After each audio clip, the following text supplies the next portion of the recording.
All right, let's get right into this. For a couple of weeks back in March, it felt like the entire open source world was just holding its breath. Why? Because two of the most popular developer tools out there, one in the JavaScript world, one in Python's AI space, were turned into weapons in a really sophisticated supply chain attack. This is the story of how it all went down and what it means for all of us, because this is the new front line in cybersecurity. You know, if there is one big lesson to take away from all of this, it's that the game has completely changed. We used to think about security like a fortress, right? You build these high walls around your production servers and you're safe. But that model, it's totally outdated. These attacks prove the real danger isn't someone trying to storm the castle gates. It's in the supply chain, the stuff you bring inside the walls. They're not breaking down the door anymore. They're poisoning the well by targeting the very tools that you and I trust and use every single day. And that brings us to the two packages at the center of this storm. On one side, you've got Axios. If you're a web developer, you know it. It's the go-to for web requests, with a mind-blowing 100 million plus weekly downloads. And on the other side, we have LiteLLM, a super important AI gateway for managing large language models, pulling in over 95 million downloads a month.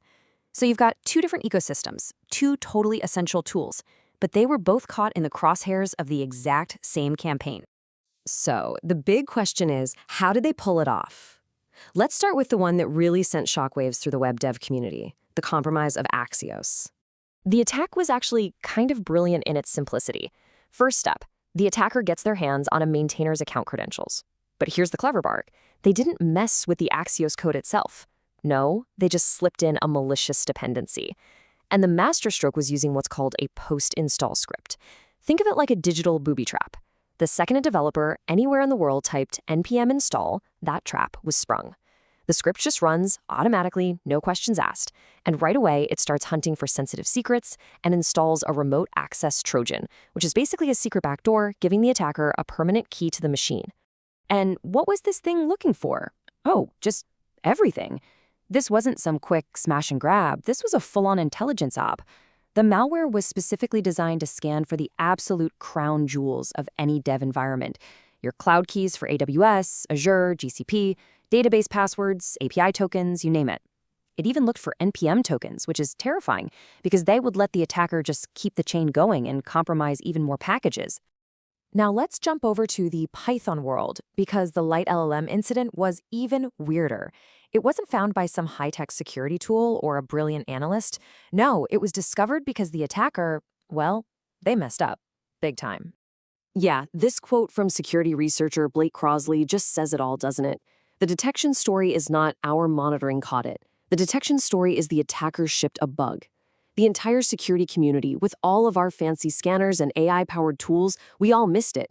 The only reason this got caught is because the malware itself was broken. Plain example, we just got lucky. And the bug?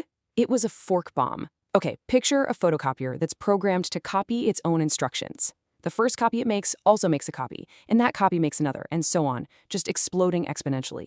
Well, that's exactly what the malware did to the computer's processes.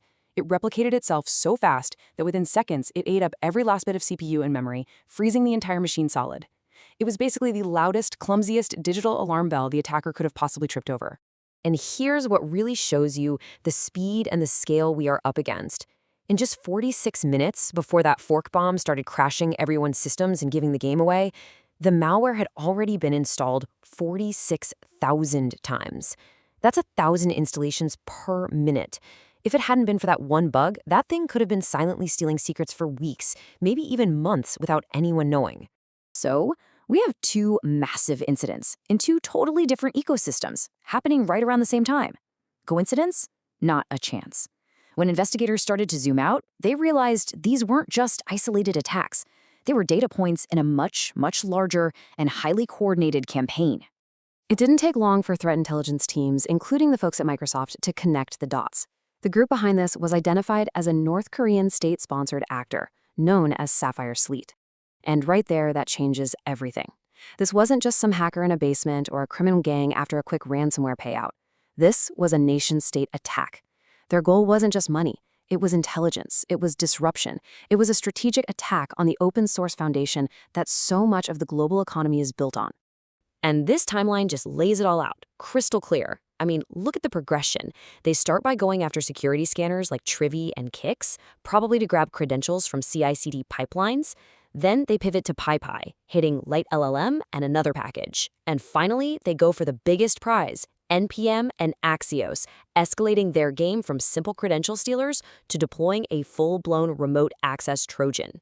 Each attack was likely funding the next one, using stolen keys from one breach to launch the next assault.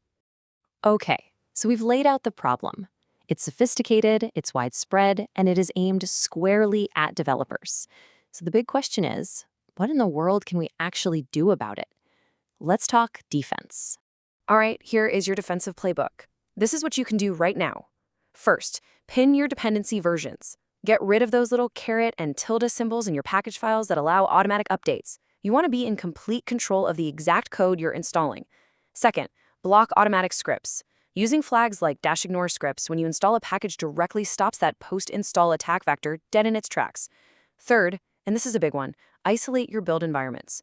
Your build server should be a clean room. It should have absolutely zero access to production secrets. That way, even if a package is malicious, there's nothing for it to steal. And finally, you have to monitor your network for any weird outgoing connections and rotate your keys on a regular basis. Don't wait to find out you've been breached. Just assume you already have been and act accordingly. And that really brings us to the final and maybe the most uncomfortable question of all. Remember, the LiteLLM hack was only caught because of a fluke, a bug. And it forces every single one of us to ask, is our own software supply chain actually secure? Or have we just been lucky so far that the attackers targeting us haven't shipped their perfect bug-free malware yet? Something to really think about.